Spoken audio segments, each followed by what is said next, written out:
Hi and welcome to this Getresponse tutorial for beginners. So in this tutorial, you're going to learn how to use Getresponse for your email marketing and marketing automation features that are available in Getresponse. So maybe you've just created a new Getresponse account. You've just created a new Getresponse account and you just feel inundated with all these features.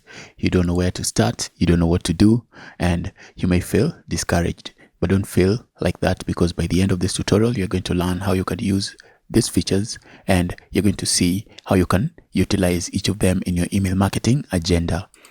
So the first thing we'll do, we'll create a new account. If you don't have an account, if you already have an account, go ahead and log into your account. Just click there to log in. If you don't have an account, you will need to sign up, and that's what I'll do in the next video. I'm going to sign up. So what you need to know is that by the end of this tutorial, you're going to know how you can work with these marketing features and you will be able to utilize them in your marketing tasks using Getresponse. So I will see you in the next video when we sign up for a new Getresponse account. So I will see you then.